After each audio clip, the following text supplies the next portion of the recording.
Female होती हैं, बहुत सारी यही सोचती हैं कि जो सिंपली जो मेल है उसका स्पर्म ही एंटर कर जाता है उनकी बॉडी के अंदर।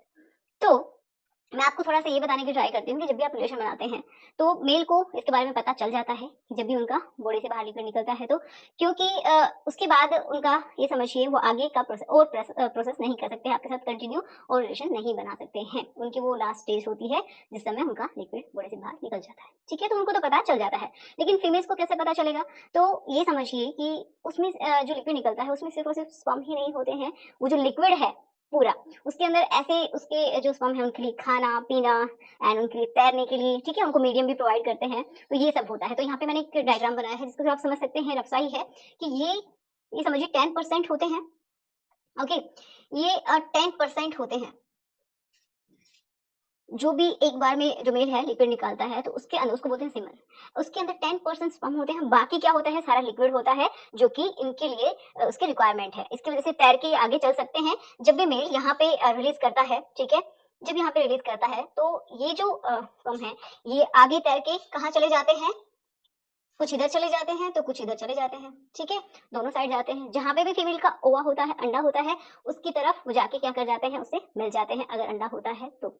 तो पहला तो आपको ये पता चलेगा जब आपने रिलेशन बनाया है, अगर लिक्विड रिलीज़ हुआ है, तो आपको पता चल जाएगा कि ये जो पदार्थ होता है, ये चिपचिपा सा पदार्थ होता है, ठीक है? बहुत स्टिकी सा होता है, तो आपको महसूस हो जाएगा कि मेल का लिक्विड आपकी बॉडी में जा चुका है। तो बहुत ही लिक्विड सा ये फ्लूइड होता है। ओके, तो पहला तो यही है। दूसरा क्या है कि आपको कुछ समय बाद में पता चलेगा, ठीक है? जैसे कि 1 वीक के बाद, 2 वीक के बाद ऐसे पता चलेगा।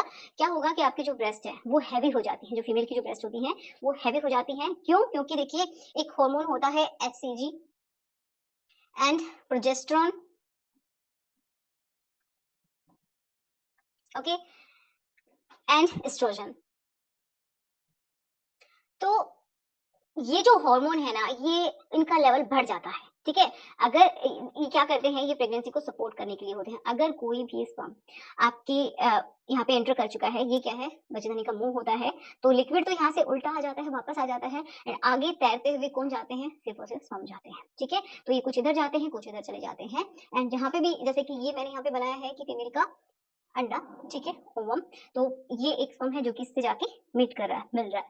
तो अगर अंदर चला गया है, इससे मीटिंग हो गई है, मिल गए हैं, तो एक कोशिका बनेगी जिसको हम, पहली कोशिका होती है बच्चे की, ये समझिए, तो उसको बोलते हैं जाइगोट, ये बन जाती है। फिर क्या होता है, लगभग 5 से 6 दिन में ये जो कोशिका बनी है दोनों के मिलने के बाद, उसके बाद क्या होता है कि ये यहाँ पे आके और इसके अंदर क्या कर जाती है, एम्बेड कर जाती है, इसके अंदर घुस जाती है। क्या है ये, सबसे अंदर की ये समझिए आपका जो गर्भाशय है ना, उसके सबसे अंदर की दीवार है, जिसके अंदर ये लेयर है, जिसके अंदर इसको जाना है। तो ये यहाँ पे आके इससे अटैच हो जाता है, जुड़ जाता है। तो फिर आपको क्या फील होगा कि आपको स्पॉटिंग दिखाई दे सकती है, आपके जो पैंटी है उसके अंदर आपको दाग दिखाई दे सकते हैं, हल्की-फुल्की ब्लीडिंग हो सकती है, क्योंकि जब इसके अंदर एम्बेड करता है, घुसता है, तो थोड़ी बहुत स्पॉटिंग हो सकती है, ठीक है? तो ये भी साइन है कि आपके अंदर मेल का स्पर्म चला गया है।